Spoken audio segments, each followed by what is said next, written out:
Hello. It's the most wonderful time of the year, so the song goes. We finished our work, we sit by the fire with friends and family and eat and drink way too much. But for some people, it can be one of the worst times of the year. People living rough, haven't got a home and friends and family, and they can't eat and drink as much as they like. So that's why I'm going to wrap this up and go and give it to a tramp. So, probably film it for Instagram, so people know what a great bloke I am. Put some really sad music on it. See his little fucking face light up. Oh God. Dutch barn. Move on up. Why not? Good advice, isn't it? If you had to choose one, would you A, never tell another joke in your life? That's impossible. That's impossible. Never taste alcohol again. Can I drink it and hold my nose? I think you mean never. I'll take that as never drink alcohol again. That's tough. Easier than the first one. Never travel beyond Hampstead or your house in the country. That's not that bad. The way honestly, even when I travel to places I really love, I wish they were down the road, or I could teleport myself. Just getting up and getting dressed. Lose all memories of your career since 2001. No, that's the fun bit, isn't it? Looking back at stuff. You know, you did a good job, and that's soon. That's all you are, isn't it? Memories, when you can't actually do any of that shit anymore. I think never go beyond Hampstead. That's fine. Unless something terrible happens to Hampstead, which I don't think it will. Hampstead is one of those places that sort of time forgot. Whatever's happening in the world, it's always okay in Hampstead. So I think it's got to be 3. Then I can tell jokes, drink alcohol, and remember stuff. Although the alcohol. I thought that would be a good advert for alcohol. Sort of like a play on words. Dutch barn. It helps me forget. Because it does actually, it can affect your memory. I told you I do honest advertising.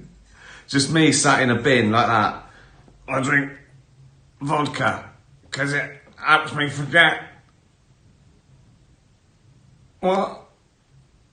That. Imagine that in the Super Bowl. That advert. Me in a bin going, I drink vodka because it helps me forget. What? That. Just that. Cost 40 quid, that advert. Put it on Super Bowl. Well, it probably cost about $1 million to put on Super Bowl, but you know what I mean? They're already regretting giving me the company. If you were a cat like us, would you climb the Christmas tree? Yes, and I'll tell you why. Because if I was a cat, like you, I'd be an idiot, wouldn't I? So I would climb the Christmas tree.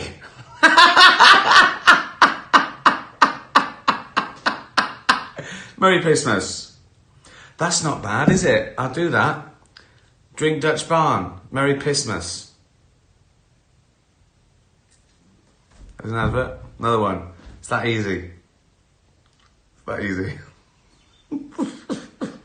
And my cat, when I was little, Paddy, big tabby, a bit like Pickle, used to eat the lametta. You remember that sort of like stuff that you'd hang on Christmas trees that was like sort of tin foil? It would eat that and throw it up. So we just find these really sort of glamorous, shiny balls of vomit around the house. Liberace spew. Yeah, so I probably would climb the Christmas tree. Is there anyone you met professionally that has surprised you or been different to what you expected? David Bowie springs to mind, just because he was so innovative and I don't know, and he was like alien, and then you meet him and he's a normal bloke from South London. And he's really down to earth and funny, and he knows about stuff. He still knows what's going on. You know, you expect him to be sort of out of touch in some sort of weird lair. Yeah, just a bloke called Davy Jones. That's about it, really. Thanks for following. Yeah, be nice to animals. Tatty bye, everyone. Tatty bye. I'd forgotten that lyric. It really sums up my attitude at the moment. Wish everybody would leave me alone. That is, I don't know, the way the world's going. I just want to be left alone. I don't do anything anymore. Can't be bothered. I can't be bothered. This is why we can't have nice things. People are never happy. You try your hardest. Yeah. I wouldn't call it street life now, though. I call it home life. I just want to be, I want to stay here. It's bad now. Doesn't matter what it is. I just turn down going to everything now. Even like nice things, like, you know, like a party, award show, and I just go, oh, I can't. I'm giving the orphanage. COVID, I've got COVID. Oh, God. Oh, cough. See? I tested yesterday. Right. Yeah. I was forced into this. Dogs and cats going, you doing a thing tonight? Yeah. I am. What's been happening? Right, here's some questions. Titch was straight in. If they invented a device that allowed you telepathically to talk to dogs, would you spend all day over Hampstead Heath stalking dogs? And do you know what I'm thinking in this pic? You're thinking Borley, biscuit, pigeon. Just like that in your head. Yeah, that'd be amazing if I could talk to dogs, wouldn't it? I'd use them as an army, I think. That's if someone was annoying me, I go, and all the dogs would come out, and I go, like that. And he'd run away.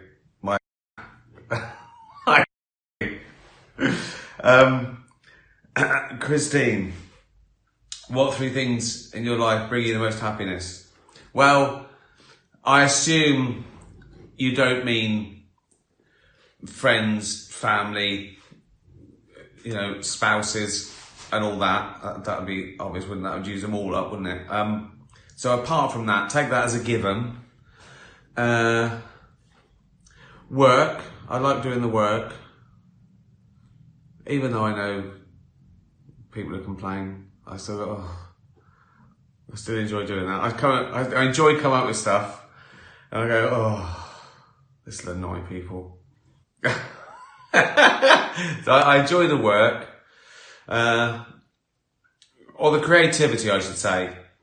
I enjoy I enjoy coming up with ideas and doing them and that, and I can't wait to. I'm doing some new stuff. Next week, new material. I love that bit of it. I get excited about that, come up with a new idea. But then I want to go, Oh, I don't do anything else ever again. Then you start thinking of all the admin you've got to do. It takes ages, like a year's work, half hour on telly, and people watch it. And some people go, oh, it was good. Some people go, yeah, it was alright. Some people go, I didn't like it. Some people go, I'm going to write a letter to the BBC. Well, actually, I missed those days. That's why there's so much more complaining these days. Because 20 years ago, if you wanted to complain about something, you'd get out a pencil and paper and you go, dear BBC, oh, I can't be bothered. What am I doing? Let's have a cup of tea. Right? Brilliant. Right? Now, they can fire a tweet off. And someone goes, yeah, dude, suddenly it's like a thing. It shouldn't be a thing. It shouldn't be a thing. Turn the telly off. I didn't like this. Who can I tell? Don't tell anyone. Just don't watch it again. What, 3 things? So, creativity. My work that I do, it just happens to be my job, but I love that, coming up with stuff. Dogs, animals in general, I suppose animals. Nature. Creativity, nature. Playing tennis. I look forward to that all week, like 1 hour. If it rains, I'm furious. I need a tennis court in my house in London so I can play every day. Even against a wall, like a really sad kid. I'd be happy with that. I'd be happy with half a tennis court and a big wall. Because then I could play tennis and I wouldn't have to meet anyone or arrange anything. Like a proper little mad recluse. That's how I taught myself. After school, by myself in the gym, hitting against a wall. Yeah. So, creativity, animals, tennis, wine. That's 3. Right. Max and Muffin. Did you consciously move your foot when you were talking about Lisa in Afterlife? His friend, oh yeah, but this is Max and Muffin, and his friend's a widower, said that they tap their foot when they're talking about their wives. I don't know if I did it specifically because of that. I'm pretty sure I didn't, but like if you're getting emotional and you're anxious, I think you do fidget. Like to control it, you're trying to control things. I don't know. I don't know if that's true, but I usually do act. If I'm sad, I do. My lips quiver and you fidget because you're embarrassed and you're nervous and you're thinking. I also think I do it so because you're childlike, because you're vulnerable, you're worried and you want comfort. So a lot of people, when they're really emotional, they revert almost, like they're weak because they need comfort. So I did do it consciously, but I didn't do it specifically, like, about being a widower. But yeah, I'm fascinated with body language.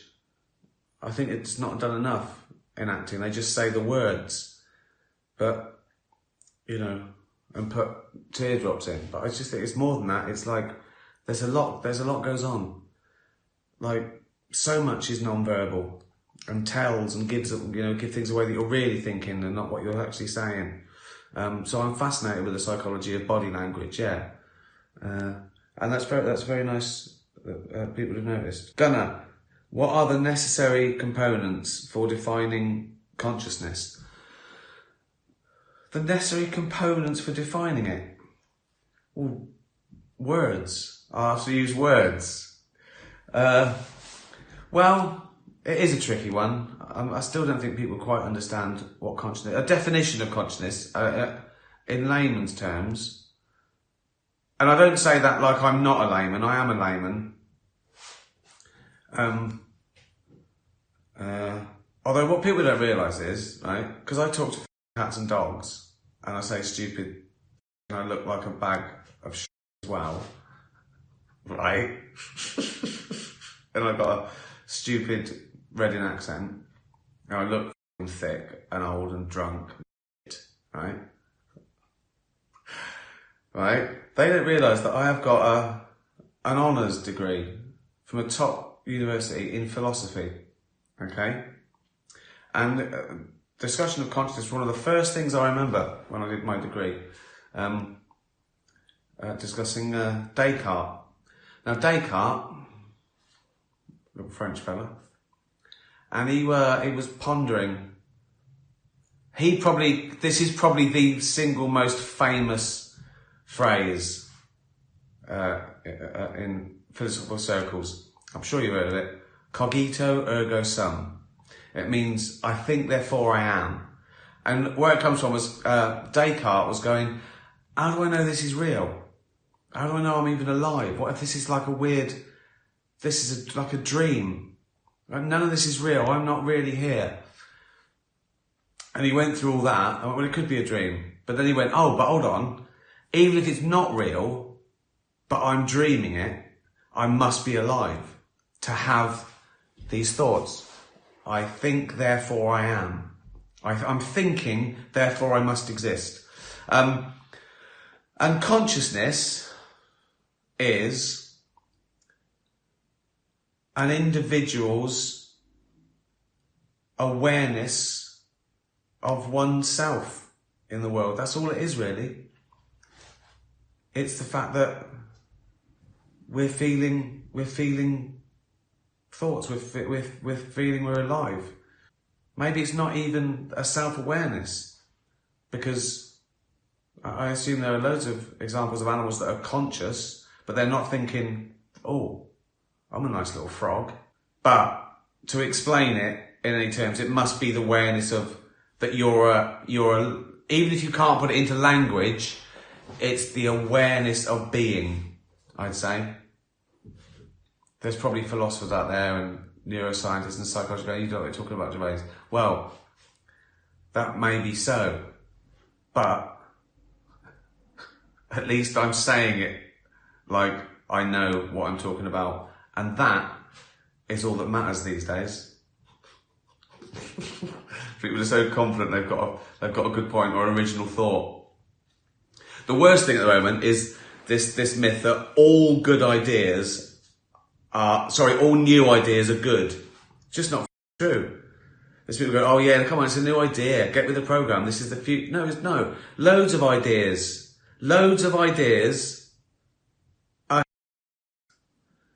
And they have a go at when they go, hey, let's go back to the way. Loads of ideas. Everyone who's had a new idea thought, that's a good idea, isn't it? No, it's not. It might not be. It's a idea.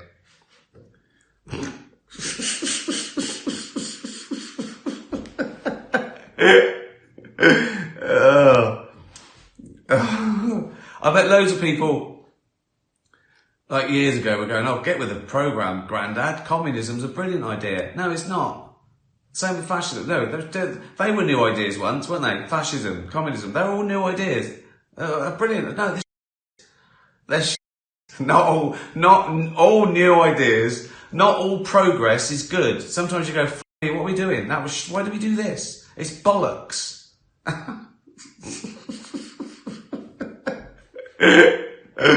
Oh, God. I mean, the internet, that seems like a good idea at the moment. I think soon we're going to turn it off. This. Apparently, in one of the plagues, the Black Death, they thought it was the smell. They thought the disease was carried on smell. So you've got they made these big, sort of weird sort of suits that were like leather things with like a beak that was packed with like posies and flowers because they thought the smell couldn't get in. What's weird is it worked, because what they didn't realise was it was actually carried on fleas, but the fleas couldn't bite them. So they thought this suit was working, and it was working, but only because the fleas couldn't bite them, because they were keeping out the smell. It's good, isn't it? I could do that. Oh, I'd be useless. That's a good question, that. Julia, what or who was your inspiration for the annoying English teacher? He was brilliant in an awful way. Yeah. Played by the great Tim Key, one of Diane's dates. The joke, though, often those little things are my excuse to do like a sketch about a type. So It wasn't based on anyone, but the sketch was very simple, classic comedy sketch writing was, what if you took your job home with you? Classic. What if a teacher, you know, like a teacher is at school, what if he was like that at home? Classic comedy. So he couldn't get out of how he treated children with an adult. Elbows, sit up. That was the joke. Then you just build things around him, make him pompous, make him rude to waiters, make him sort of arrogant, make him, you know, think that he's a genius. But that was the inspiration. What if a policeman was a policeman at home? You know? And it's just classic old sketch writing. Leslie. Armageddon is about the end of the world. Yeah, that's my next stand-up after Supernature. I've done Supernature, but that's not going to be out for months. That's on Netflix. They're putting that into 160 languages. So people can complain in every country in the world. But my next one is Armageddon. My question is, did you find your head was just bursting with so many ideas for this subject? Yeah, it was. So the basic premise of this is, it's me. I'm going to talk about all the different ways humanity will be wiped out, and I'm sorry that I'm not around to see it. So a cheery subject. So it take on everything from, you know, are we going to destroy ourselves from ideas, politics, war, greed, famine, global warming, amedia, you know, whatever, zootropic diseases. So it's all about that, all those fun things, but me sort of laughing about it and being a bit smug that I'll be dead, but sorry that I'd like to see it. So, yeah, but I've got my first new material night, Tuesday, and just going to go down and just try stuff out, really. I haven't really written routines, but I've got, you know, the odd observation and gag, and my chums are going to help me out. So, yeah, very exciting. Nancy, when you stay in a hotel somewhere, do you secretly take things from the hotel room? Like the soap, shampoo, tea bags? I do. I don't take those things. I take a pen, because I like the fact that it's got the name of the hotel and the city often. Like, you know, Four Seasons, Paris, or whatever. Now they'll be on the phone. They're going, where's our pen? I don't know. You says on the bollocks gang, you nick our pen. I went, no. I didn't know. They said, Nancy said she nicks tea bags and shit. But you did say it was us and you nick our pen. I go, no. I did that. Can't prove it. Casper and Yuri. Why are there no cats in Afterlife? I'll tell you. Because they can't act. Simple as that. They can't act. Dogs can act, can't they? They do what they're told. Cats don't. Cats won't do what they're told. The best you can hope from a cat is that it just sits there, if that's what you want. But you can't write cat walks across. Fuck, he's fucked. He's sat down. He's licking his. Right, cut. So that's your answer. And there is one. Is it Ep 3? Series 2? The sort of lady who's lost her husband and daughter, and she's got a little cat, played by Sid the cat. I think his name is Frank in the thing. I've got a different chair, but it's too slidey. I keep sliding down like that. It's too slidey. So yeah, there are cats. There's one cat in Afterlife, and it just had to sit there. so that he could do that. Keena, how does it feel to receive such an overwhelming response from different parts of the world? I think it is utterly phenomenal. It is. It's mental. I talk about some of the cast, and none of us have ever done anything like this for the reaction, the amount of people. And it's not just the viewing figures, they're mental. I mean, they are mental. When you think about the people get excited about what, you get on telly, right? And it's like 20 times that. It's mad, right? But I can't take credit for that. Netflix has got to take some of the credit for that. Well, and the people that watched it, of course. And word of mouth is the best. Word of mouth is still the best. And particularly because it's always there. It's not like it's gone, like if it's on telly or, or you got to buy the DVD or something. It's always there. So people are visiting it like it's the first day it's out. People discovering it every day. And every day people finish the whole series or start the series. But what's different about this is the depth of the connection.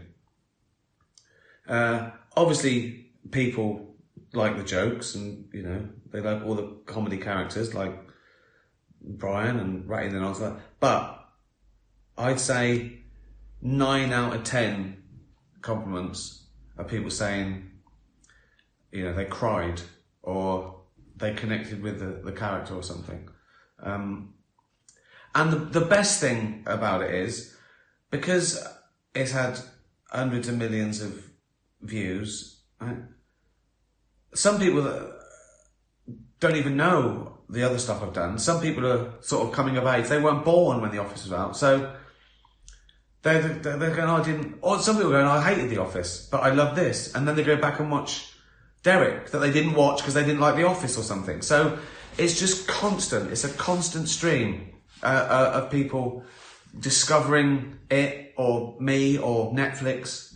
And it is a phenomenon. And but the best thing about it is it's the emotional connection, I think. Some people don't like it. Some people hate that. Some people go, I ruined the comedy.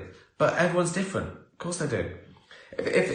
If you look at 10 things I've done and you ask 1,000 people to put them in order, it would be a different order. Everyone will put it in a different order. Some people will hate The Office, love Afterlife. Some people it's the other way around. Everyone is different. And no one thinks they're wrong. If you see people see a list, they go, well, that's a wrong list. It's not a wrong list. It's just not your list, mate. Everyone's different. It doesn't surprise me. It never surprises me what order people put my stuff in. I just think, well, yeah, because you're a person. So you're going to have it in your order. But people take it personally. You see it. I see it online when someone says, I hated The Office, I love this. People go, you're crazy, dude. I hated this, I love The Office. There's no argument. It's not a right or wrong answer. It's so weird. Because they take it, they think, oh, why isn't everyone the same as me? Why do people love that thing? I hate it. Or why don't people love that thing? I love it. So it is phenomenal. And overall, obviously, it's just amazing. And the important thing is that's the proof of the pudding, right?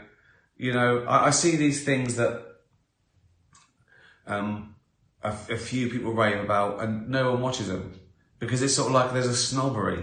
You're going to watch this thing. It's like like the posh press are champion something, and then you look at it and you think, well, it's everyone in the world is equal. Everyone is just as valid. 1 million people watching something, that's amazing to me. I realise more and more that I only care about the audience now. I used to love awards and reviews only because I wanted people to watch the show, but now I realise it's irrelevant now because social media. Like more people are watching this than read a newspaper today. So. So I thank you. I thank the people at home for watching this sort of retweeting things, watching Afterlife, Derek. You are the only that you're the only ones that matter. It doesn't, that nothing else matters. And that's the thing as well, that I think the broadcasters are suddenly realising that in studios, is they can put all the 5-star reviews and say won Oscars, doesn't matter. Whereas if people watch something, they want a piece of it. They want that's all they care about deep down, because they only care about awards and reviews to get people to watch the thing. So if you go straight as a new advice I'd give to a new director, or go straight to the public, go direct to the public, and that's what matters, and that'll stop you being a fucking snob and just worry about the ordinary people. I include myself in that, by the way. I'm an ordinary person. I'm not saying I'm special. Far from it. But that's one of my pet hates. I see that. Celebrities definitely think they're a little bit better. They're not. They're worse. They're worse. Right. There you go. That was half hour of absolute, wasn't it? Thank you so much. Thank you for watching. Buy a t-shirt. Buy something for charity. Help the dogs and cats, all animals. Be nice to animals. And cheers. Tatty bye, everyone. Tatty bye. It's RFK Jr. Now, if you're not familiar with him, it's probably because he ran for president and nobody cared. Bowie to kick it off, and Heroes. That was Paul Hamilton said, play some Bowie at the start. So I did. Chose Heroes, obviously for all the nurses and doctors on the front line, everyone working for NHS, not just hospital workers, but you know, everyone who's just carrying on in hard times, not whinging. They're not whinging. Who's whinging? Celebrities, millionaire celebrities. We're familiar with him because he's done a whole mess of crazy stuff, including, but not limited to, admitting to dumping a dead bear in Central Park as a prank, living with an emu who would regularly attack his wife, owning 2 ravens who meditate with him every morning, bragging about his freezer full of roadkill, and beheading a whale, then strapping it to the roof of his minivan for a 5-hour drive home. Yeah. I mean, it is embarrassing, isn't it? It is embarrassing. Now, that sounds deranged, but he actually has a good reason for all of this. A worm got into his brain and ate a portion of it and then died. This is who Donald Trump wants to put in charge of our nation's health. When you see these multi-millionaire entertainers, I'm sad again. Why? I'm not on the telly. Robert F. Kennedy cares more about human beings and health and the environment than anybody. I'm going to let him go wild on health. I'm going to let him go wild on the food. I'm going to let him go wild on medicines. Oh, good. Because that's exactly how I like my medicine. Wild. It's just like the directions on the pill bottle say, go crazy balls every 2 to 4 hours with food. And it's not that I've got nothing against those people. They're all right. It wasn't that it was an awful product. It was awful. Right? It was the fact that with some of them, and this is always the case with sort of celebrity endorsement or charity, you know, you can't knock people for doing stuff for charity. It's a good thing. But it's when you look into their eyes and you can tell they're going, I am such a good person for doing this. I could cry at how good a person I am for giving up my valuable time, and my time is so much more valuable than yours. Thank you. So, yeah. And RFK Jr. is ready for his wilding. Here he is yesterday talking about food deregulation. Why do we have Fruit Loops in this country that have 18 or 19 ingredients, and you go to Canada and it's got 2 or 3? I'm sad. I'm not on the telly every night Fuck. And if I see another article with a Hollywood actress going makeup free. The fuck? Oh, right, yeah, we're all chipping in, aren't we? Makeup free. Now, Fucking I'm hell. not the smartest guy in the room. There are no worms lining up to eat portions of my brain. But I went to the Kellogg's Canada website, and it turns out the Canadian Fruit Loops actually have 26 ingredients.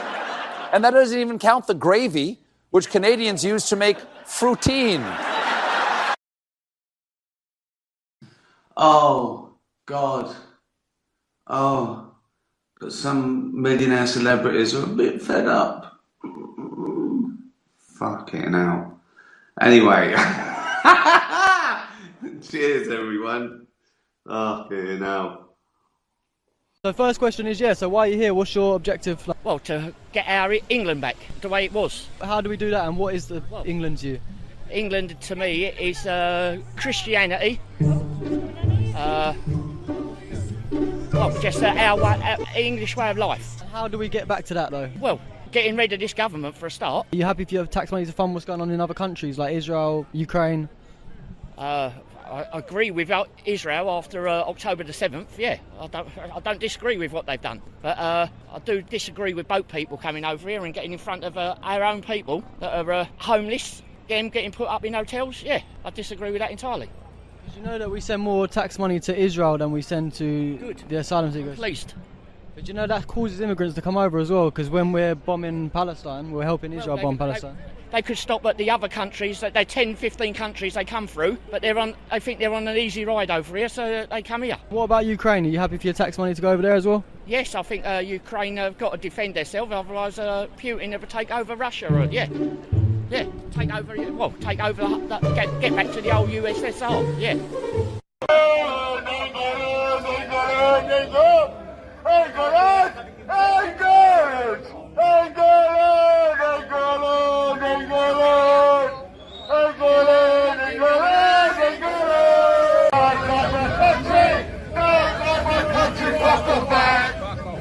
And you rule the waves. Britons never, never, never will be slaves. Rule Britannia, Britannia rules the waves.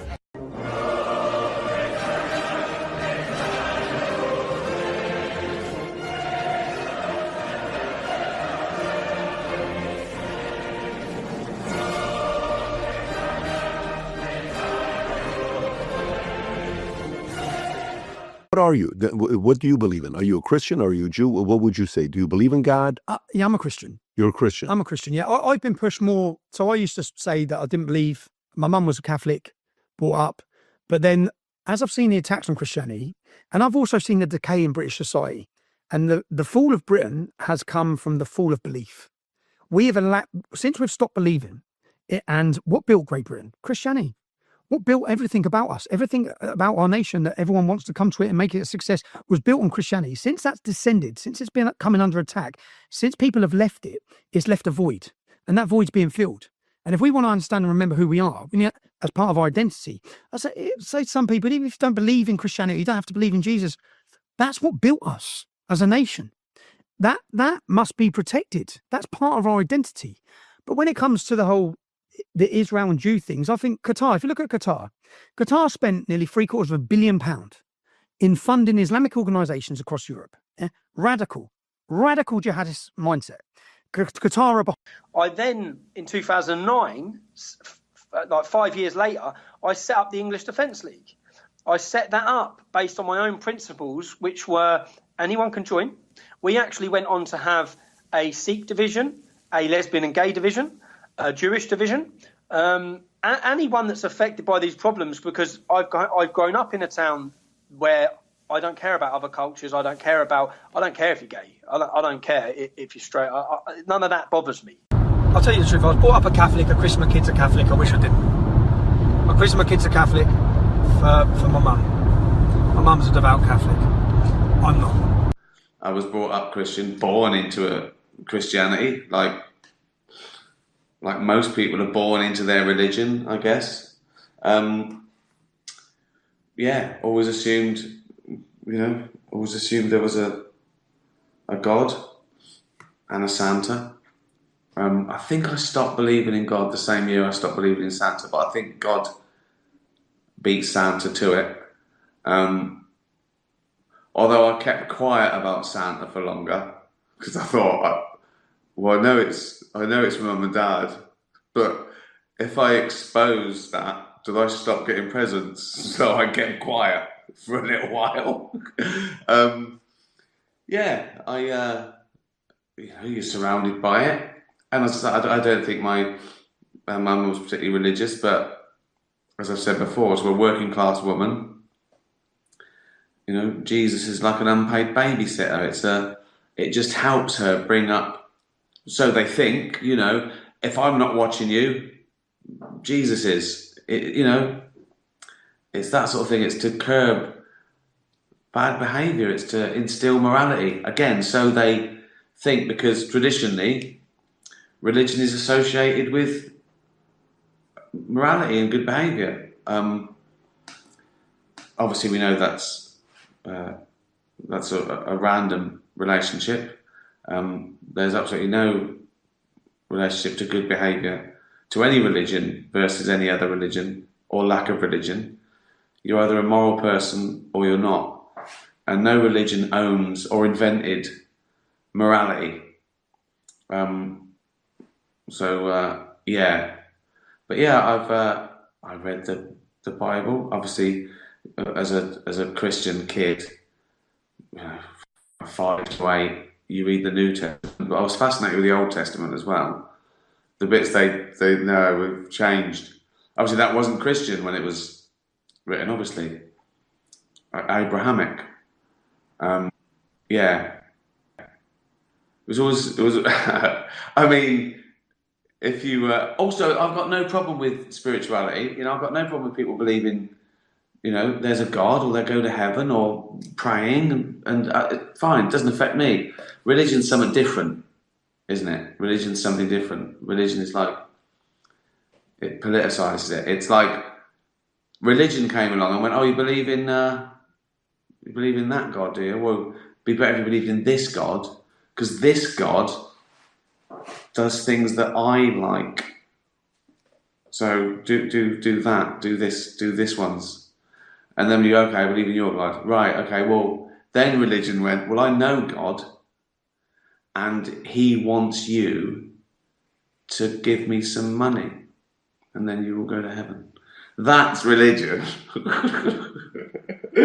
So you only have to look at the Old Testament to see it was written by men of the time. I mean, it really did favour the men that wrote it. But yes, I've explored it. I explore it every day. I'm surrounded by it. And even when I stopped believing, and because I got into science, you still have to. You're part of society, so you question it. You question rules, and then I studied philosophy, which everything in theology is, they use philosophy as logical thinking. From the ancient Greeks to modern day philosophers like Bertrand Russell, they've all pondered, why do people believe in this? What's the evidence? We're just here asking everyone, what's the reason you're here today? What are you trying to achieve? What do you think is? I don't know, you tell me, I'm asking you. We want England back. Mate, I've got a 5-year-old daughter, I've got a 14-year-old daughter. It's the safety of our women and children.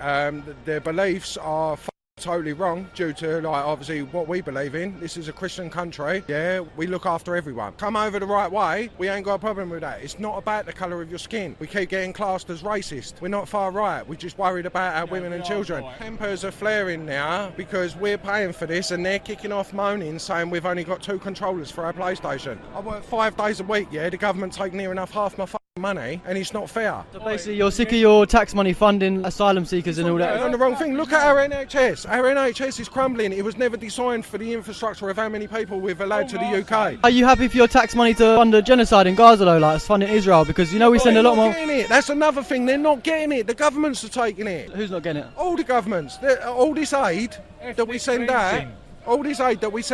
Yeah. Most of the governments take it. Look how much we've sent to Africa. We sent all this money out, yeah? Where's it all going? The soldiers take it, the politicians take it. It's all corrupt. So you're happy for your money to fund Ukraine and Israel, though? To a certain extent, yeah. But you know, more money goes to Ukraine and Israel than the asylum seekers. Nah. Yes, it does. No, I'd disagree on that. I would literally disagree on that. It's not like that. From what we're seeing, we're just the ethnic minority, you know. You've got good and evil, yeah? The Bible, Christianity, is good. The other one's pure evil. Do you not think that the reason we get loads of immigrants is because we're funding these wars that are destroying our hometown? Because it's easy. Come over on a boat, you get everything. We don't give a about them. As long they come to our way of living. Legend. Bit of Steely Dan, Barrytown, off Pretzel Logic. Jane got me some original vinyl of Pretzel Logic for one of my birthday presents, so that's why I'm playing that. And that's what this is about. Not my birthday, because that was... I'm doing this to thank people for my presents. Because the Bollocks gang got together and above and beyond the Call of Duty, I mean, they shouldn't have done it at all, really. Or it's you I'm talking to. I do these things to thank you for stuff, and then you thank me for doing them. So this is sort of, I've got some questions, which I can't get to all the questions anyway. But I'm using this to thank people, so I'm going to get straight to it, right? So I've got loads of different boxes, all from the general Bollocks gang.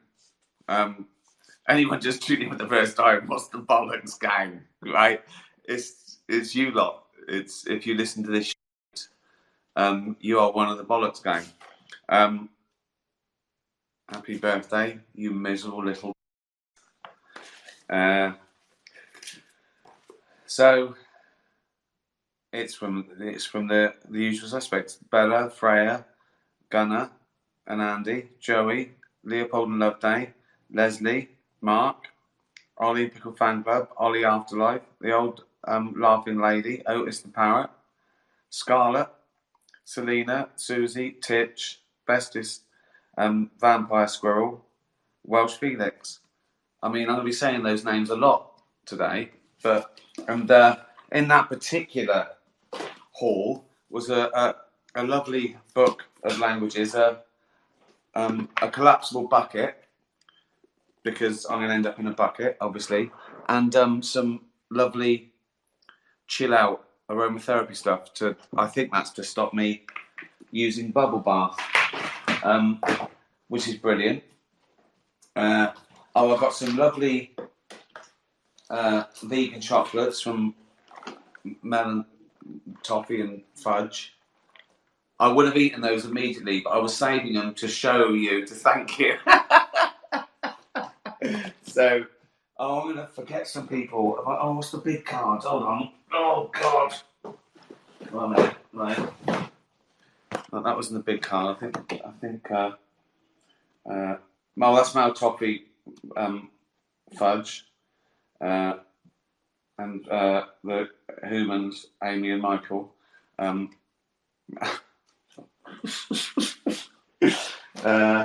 What's this? This is from Susie Hope. Look at this lovely thing. Look. This is a thing with all the Bollocks going in there. I mean, you can't see it. You can't appreciate how amazing this is. But it's a lovely book with everyone in it. Look at this. I mean, the effort. The Bollocks gang again. I mean, they're all in there basically. You could imagine. Just do. Oh God! From Trey and Fur Angel, Susie Hope, sent by them. But this is all from the Bollocks gang. Look at this. Look what they did here. I mean, this is pretty incredible. Same lot, innit? The same dudes, the same gang. There they all are. Titch and Rubes, Gunnar, Susie, Otis, Miss Emma, Gordon, Ralph, Wilf and Leslie, Pax and Welsh Felix. If I've forgotten one of your names, you know I'm including you. But look, anyway, look at this. Look at these amazing things they have done. Nothing's as good if you don't share it. Little quote from Afterlife. And so beautifully done. Oh my God, I'm a very lucky boy. I can't get over it, how thoughtful this is. Should I ask a question as I'm going along to Ollie Comic Strip? If I had to lose one of the following things, the ability to enjoy the fun things in life, the ability to enjoy music, or the ability to enjoy food, including wine. Well, I couldn't not enjoy the fun things in life. That is what life's all about. Then music. I assume I can still eat food and drink wine, and it still does what I just won't enjoy it. I used to be like that anyway. I didn't really enjoy food.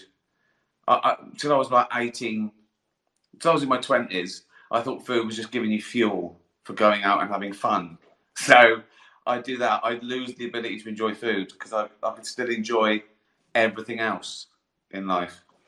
I'm putting these away carefully. Sorry, guys. I know this isn't as entertaining as usual, but I have got to thank anyone because I'm just over the moon. I'm blown away. No one else gets this. I always say that George Clooney doesn't get the abuse that I get, but then he doesn't get all the presents either.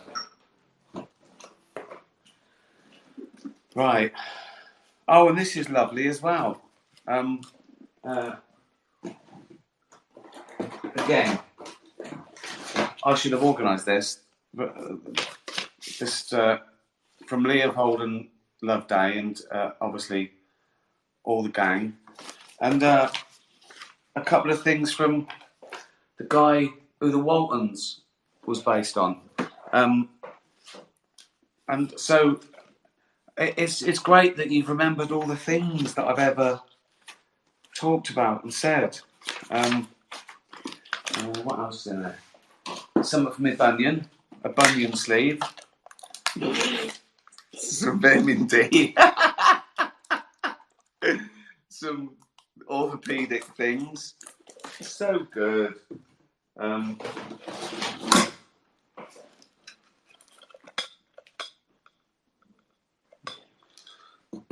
Some catnip, some drugs for the cat.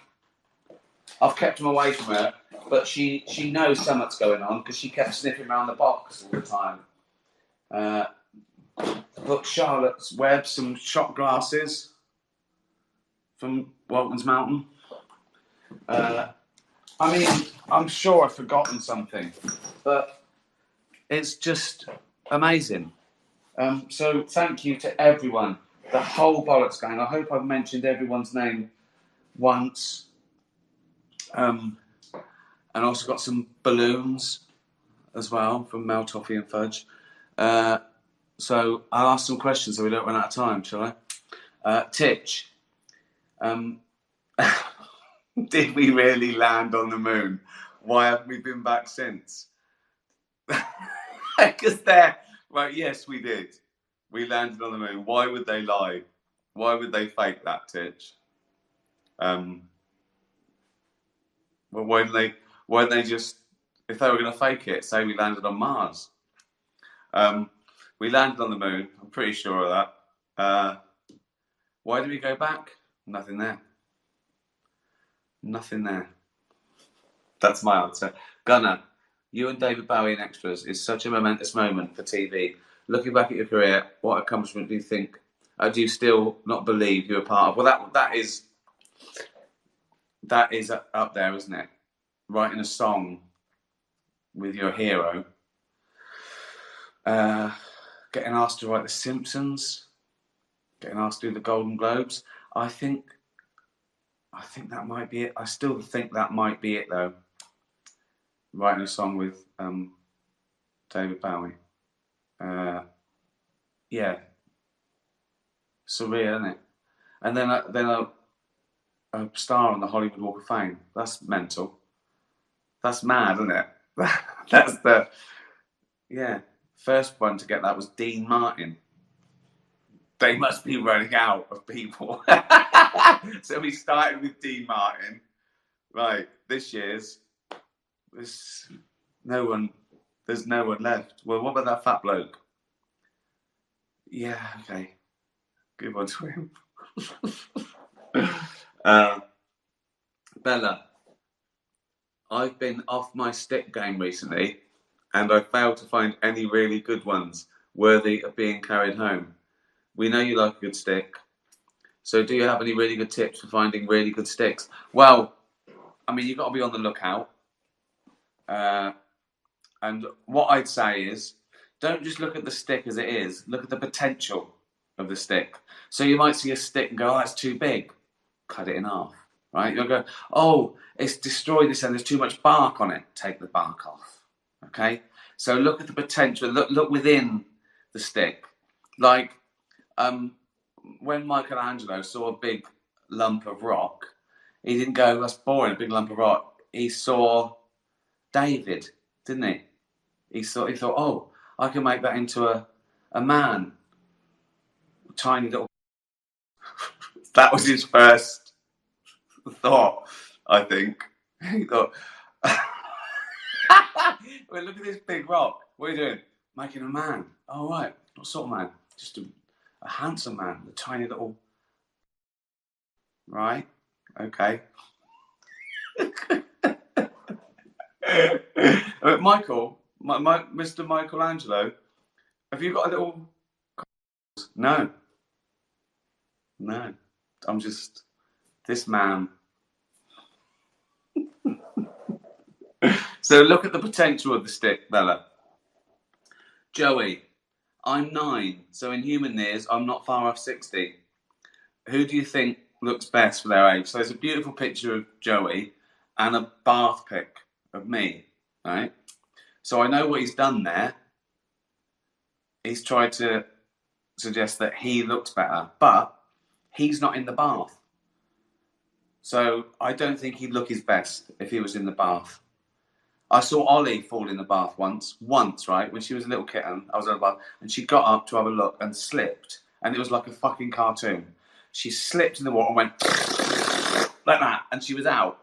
And then she just was in the corner, like looking at me, and she looked like a little fucking drowned rat. So, Joey, I mean, you've got a picture of yourself looking great there, but I don't think you look so good if you fell in the bath, is what I'm saying. Dougal. Bonjour, monsieur. Bonjour, monsieur Ricky. You'll awaken to discover you have been wrongfully convicted of a crime. On the way to jail, what story would you invent to tell the other inmates to make you look tough and ensure you don't fear dropping the soap in the shower? I just wouldn't shower. I just stink. Make sure no one will come. Like I've got to worry now about people coming near me in prison. I think I'm pretty safe now. Like they all come out and they go, "Oh, some new place." Have a look. I go, "Oh, fucking hell." No, you're all right, mate. You're safe. So what would I do? Well, hold on. I'm assuming. But if I was wrongfully convicted of something, they go, hear about Ricky Gervais, he got wrong. Could I make something up? I'm assuming I'm not, they don't know who I am. Like, I'm not famous, they don't know who I am, I'm just a bloke. What would I do if I was just a bloke? I'd say I was a hitman for the mafia. Because that's a double whammy, isn't it? Not only do I say I'm connected, but I'm like, I'm scary even within the mob, and they leave me. I just say, yeah, I was a hitman. I can't think of a scarier thing to say. So yeah, Dougal. Stupid question. We go to jail for a crime I didn't commit. Scarlett. It must be amazing editing Afterlife 3, bringing the story to life with all the amazing characters, especially Auntie the dog, who plays Brandy. Do you have a favourite part of the editing process? Well, yeah. Auntie is involved in one of them. I've done a lovely little thing, a little special tribute within the thing to Auntie. No spoilers. I think my favourite part of the edit is finally putting the music on and making everything fit in, because it's sort of, you know, it's chicken and egg. So you plan it for a song and you do it, then you put the song on, then you have to make it fit, and back and forth. You might have to edit the music or edit the thing. So I'd say it's putting the music on. It just elevates it. Tony, I just accidentally hit and hurt my elbow walking around the house, then instantly called the door frame as if it was its fault. Do you do things like that? Also, do you think you'll be an even bigger hypochondriac? I don't think so. I don't think I could get worse. In fact, I think I'm getting better, because even though I'm closer to death, it's fairer. Do you know what I mean? Like, if I was 18 and I went to the doctor, I thought, oh, I'm gonna. I go, this is so unfair. But now I'm going, you know what I mean? I'm not so angry at the cosmos. So, yeah. Do I bump? No, if I bump into someone, or the first thing I think of is, whose fault is that? I'd love to blame someone. So I'd love someone. It's usually me. Like, ow, who left that fucking cupboard? It was me. Do you know what I mean? Like, if you trip on the pavement, whose fucking fault is that? Council. It's never mine. So no, I don't blame the inanimate object. But if it's someone's fault, it instantly annoys me. Even the weather. I think, who can I blame about the fucking weather? Is there anyone who told me not to bring out an umbrella? Oh dear. Daniel, I know you're getting old now. Brilliant. What do you think you'll do next after Supernature Tour is finished? More stand-up, TV or film? Definitely more stand-up. I can't wait to finish this one, because it, you know, with a pandemic and getting that. And Netflix already bought the next one. I can't wait to do that, because every time I think I can be even braver, and, you know. So definitely stand-up. In fact, someone asked me, I don't think we'll get to it, but someone asked me if I had to give one thing up, or if I could only do one thing out of writing, directing, acting and stand-up, what would it be? It would be stand-up, because it's all of them. So definitely, I want to do another stand-up. I think I want to do stand-up. It's the standing up bit that's the problem now. I've even thought that maybe my next stand-up tour I could sit down. I don't think people would care. I'm not Lee Evans. I don't jump around. I don't do backflips or dance or sing a song. So I could just come out, say thanks very much, and sit down in a nice armchair. I mean, Dave Allen used to sit down. Yeah, he was a stool and he was upright. But I might fall asleep, particularly if I'm drinking, because when I drink and I'm standing up, you sort of, you know, you're sweating it out and stuff. If I was sitting in a chair, I think I'd drink more. And then, like, fucking granddad from only foot. What if it was a commode? So I can't. Please welcome to the stage, Ricky Gervais. I come up maybe in a mobility thing. I come out like that, and that maybe just stay on that, or it just sort of tips me into an armchair, and that armchair is also a commode. So I could be sort of telling jokes, and having a little wee or something and a drink. So I wouldn't have to worry about, because sometimes on stage I think, oh, I better not drink too much because I've got to jump in the car and I might need a wee. Whereas if I was doing stand-up and drinking and weeing, I mean, that is the best worlds for me. You got to have an ambition, haven't you? So definitely more stand-up. Definitely more. I want to do another series. I love TV. I thought I had to drop one of the. The least likely is more film, because films are what they used to be, and you put all your you film for like 8 weeks and it's just an hour and a half. Whereas TV, you can. It's different. But out of all those, definitely more stand-up. Probably more TV. Louise, hi Ricky. I'd like to ask you about the Supernature tour. There was some very controversial topics discussed in the warm-ups. Will everything make it into the proper shows, and can Netflix choose or remove sections, or do they have to show the whole thing? Well, I hope they make it. The reason they wouldn't make it is because they're not good enough, or it's too long. Like, Humanity was 86 minutes long live, and I had to cut it down to between 60 and 70, and they let me have it at 76. So it was already longer than specials are meant to be, and I cut 10 minutes. So I don't think Netflix would ever make me cut anything unless they thought, unless I was breaking some sort of broadcast law, which I don't. I don't think they do it because they're scared of controversy or getting cancelled. And sometimes I lose stuff because I've already done a joke about that thing, or it's too long. There's some routines that are fun, but I haven't worked out how long they are versus how funny the punchline is. So do you know what I mean? So you just want the best, tightest, most laughs. Also, I want a bit of a narrative.